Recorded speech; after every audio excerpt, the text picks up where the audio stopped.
Assalamualaikum warahmatullahi wabarakatuh.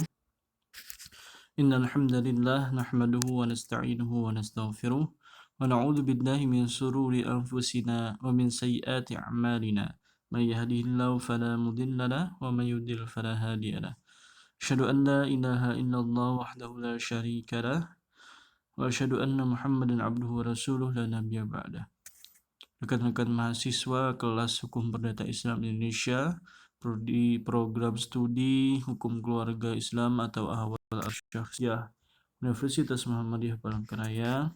Pada kesempatan kali ini kita akan melanjutkan pembahasan mengenai hukum perkawinan 1, yaitu ada beberapa sub bahasan yang mana berkaitan dengan dua hal yang saya sampaikan pada kesempatan kali ini, yaitu mahar dan larangan perkawinan. Kita mulai dari mahar. Mahar secara bahasa berarti merupakan berasal dari bahasa Arab, yaitu isim masdar dari kata mahara. Jadi mahran, mahara yamhuru mahran, ada yang mengartikan itu sebuah, ada yang mengartikan langsung dengan kawin, tetapi secara istilah bahwa mahar itu adalah pemberian wajib dari calon suami kepada calon istri sebagai ketulusan hati calon suami untuk menimbulkan cinta kasih bagi seorang istri kepada calon suaminya. Nah, ini diambil dari buku fikih bahwa secara istilah inilah arti mahar. Nah,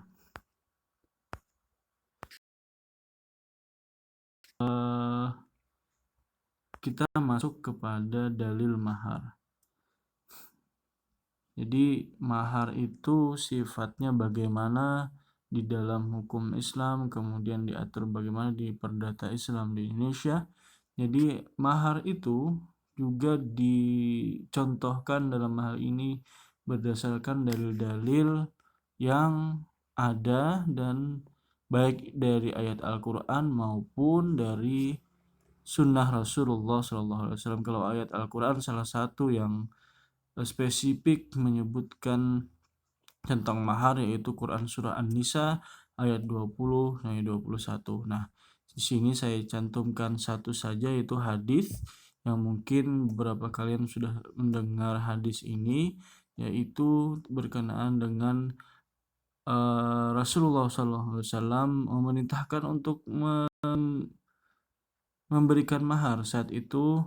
Nah, ini bunyi hadisnya, an Ibni Abbasin qala lamma tazawwaja Ali Fatimatan qala lahu Rasulullah sallallahu alaihi wasallam a'tiha syai'an qala ma indi syai'a qala aina dir'ukal hutamiyah. Nah, jadi dari Ibnu Abbas berkata, ketika Ali hendak menikahi Fatimah, Rasulullah SAW bersabda, berikanlah ia sesuatu sebagai maharnya. Ia menjawab, aku tidak memiliki apa-apa Rasulullah. Kemudian Rasulullah menjawab, mana baju besimu? Nah, ini hadis yang diriwayatkan oleh Abu Daud. Jadi ketika Ali ingin melamar Fatimah, Rasulullah mengisyaratkan untuk memberikan suatu pemberian yang itu menjadi cikal bakal adanya ketentuan mahar.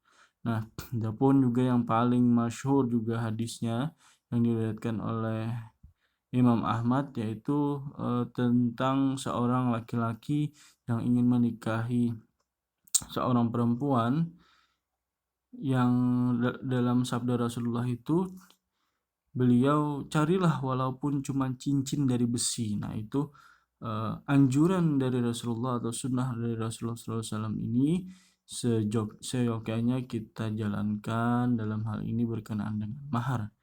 Ya, mahar, jadi dalilnya ada hadis, ada ayat Al-Quran langsung. Nah, apa hukum mahar? Hukum mahar itu dalam hal ini adalah, nah ini tadi di sini setelah juga saya sampaikan bahwa hukum mahar itu adalah wajib. Nah, wajib memberi mahar. Wajib dalam artian bukan termasuk di rukun pernikahan, tapi dengan dalil yang ada, yaitu calon mempelai pria wajib membayar mahar kepada calon mempelai wanita dengan jumlah, bentuk, dan jenisnya disepakati oleh kedua belah pihak. Nah, di hukum perdata Islam Indonesia yang bersumber di kompilasi hukum Islam juga di pasal 30 mewajibkan seorang pria membayar mahar kepada calon istri. Nah, yang menjadi perdebatan adalah bentuk dari mahar itu sendiri.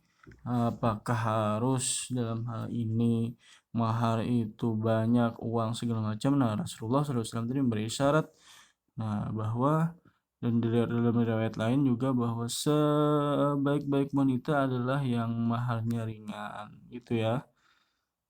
Itu tentang mahar.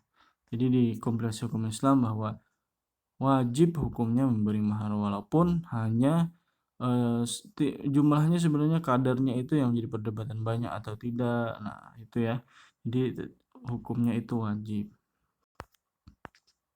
Oke, kita lanjut ketentuan-ketentuan mahar dalam perdata Islam. Nah, ini ada beberapa ketentuan yang saya cantumkan tentang di perdata Islam ya. Kita fokusnya ke hukum perdata Islam yang salah satu sumbernya adalah kompilasi hukum Islam di Indonesia, yaitu KHI. Jadi ada beberapa ketentuan yang harus dijalankan sebagai umat muslim yang berdomisili di Indonesia, yaitu penentuan mahar berdasarkan atas kesederhanaan dan kemudahan yang dianjurkan oleh ajaran Islam.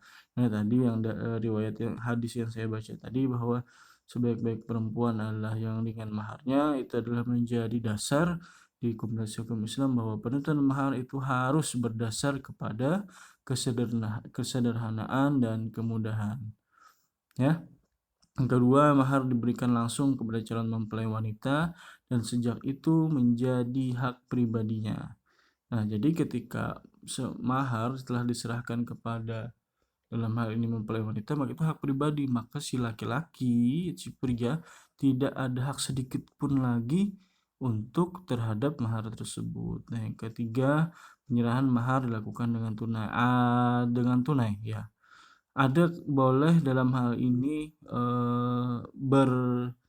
dalam artian bertahap ketika mempelai wanita menyetujui penyerahan mahar itu. Bertahap dalam artian ditangguhkan baik itu seluruhnya atau sebagian. Nah, tapi itu tetap menjadi kewajiban bagi seorang calon suami membayarkan itu. Selanjutnya, kewajiban menyerahkan mahar bukan merupakan rukun dalam perkawinan. Nah, jadi ini wajib dalam arti tapi tidak masuk dalam rukun. Kelalaian menyebut jenis dan jumlah mahar pada waktu akad nikah. Nah, jadi ketika salah dalam menyebut jumlah mahar pada akad nikah tidak mempengaruhi keabsahan pernikahannya. Ya. Nah, ini kelewatan nih.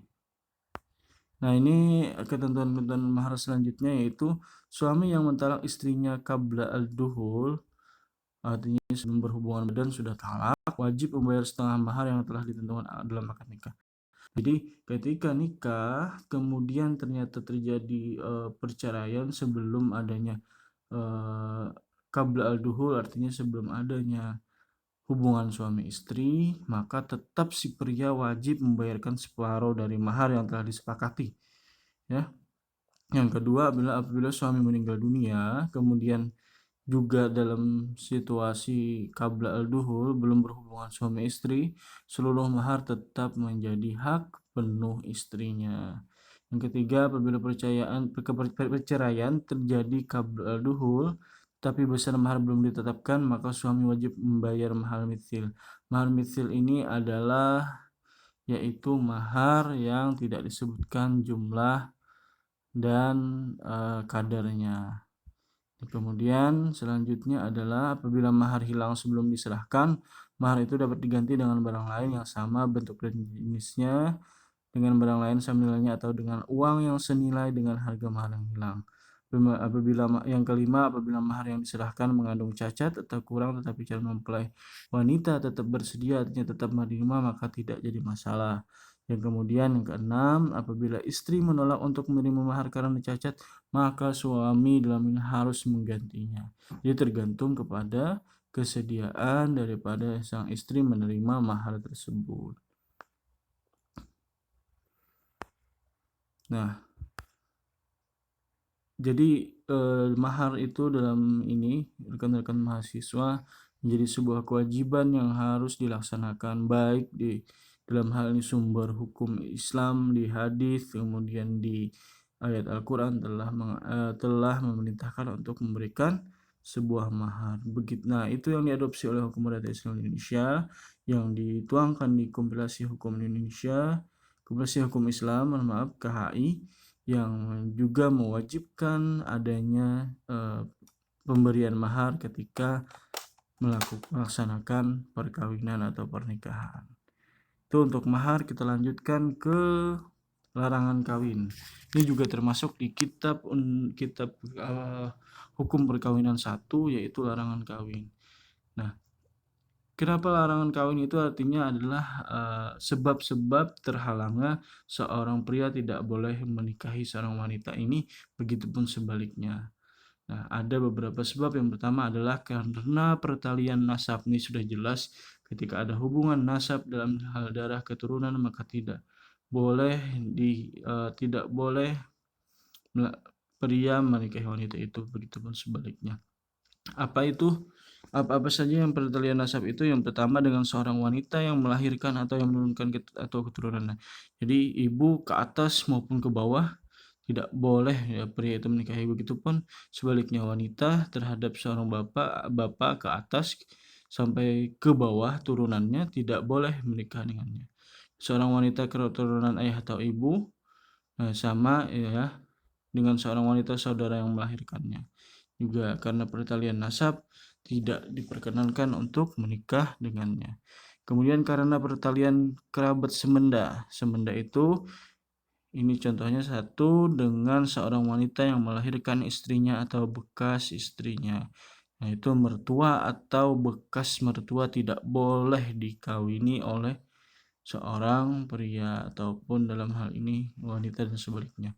Yang kedua adalah dengan seorang wanita bekas istri orang yang menurunkannya.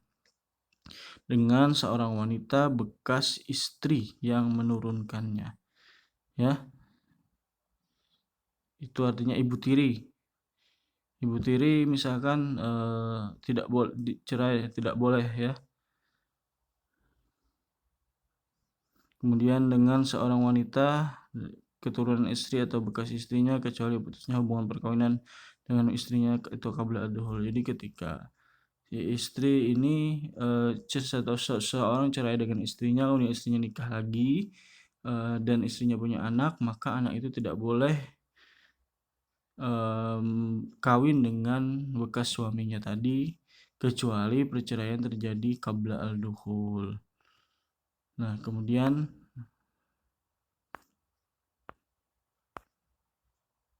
karena pertalian persusuan. Nah, jadi ada namanya saudara nasab, saudara kandung, ada saudara sesusuan.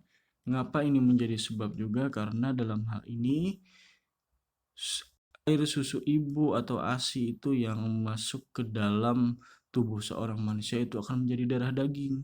Maka Islam mengatur bahwa pertalian persusuan ini pertalian sesusuan ini juga menjadi hal yang berpengaruh baik dalam perkawinan, waris nanti juga bermasalah, jadi menjadi sebuah yang harus diperhatikan juga.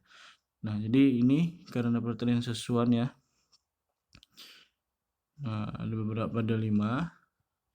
Kita lanjut saja.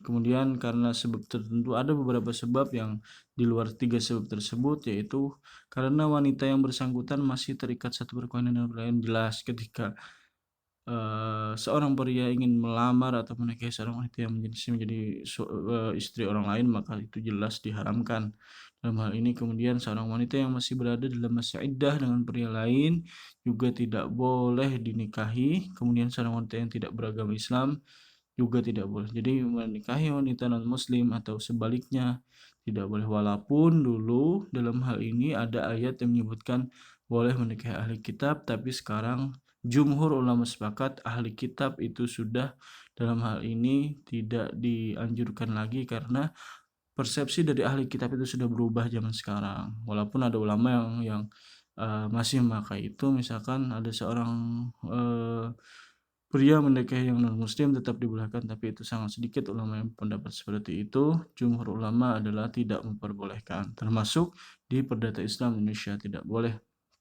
Ya. Kemudian seorang pria di dalam melangsungkan perkawinan dengan seorang wanita apabila pria tersebut sedang mempunyai 4 orang istri. Nah, jadi maksimal 4 ya.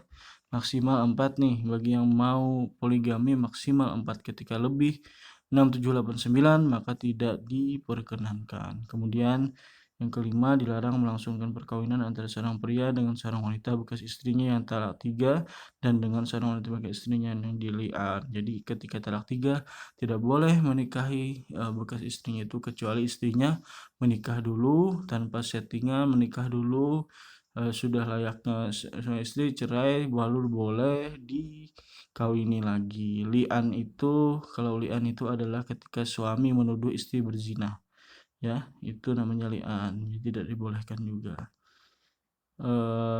Demikian yang dapat saya sampaikan, 2 pembahasan itu mahar dan larangan kawin. Ya, ada 2 lagi pembahasan kita di hukum perkawinan 1. Semoga bisa dipahami kawan-kawan, semoga bermanfaat, semoga ini menjadi pengetahuan dan pelajari terus tentang hukum perkawinan karena ini menjadi hal yang sangat penting di program studi hukum keluarga yang menjadi inti daripada program studi hukum keluarga. Terima kasih atas perhatiannya. Semoga bermanfaat. Subhanakallahumma wabihamdika. Asyhadu an la ilaha illa anta astaghfiruka wa atubu ilaik. Assalamualaikum warahmatullahi wabarakatuh.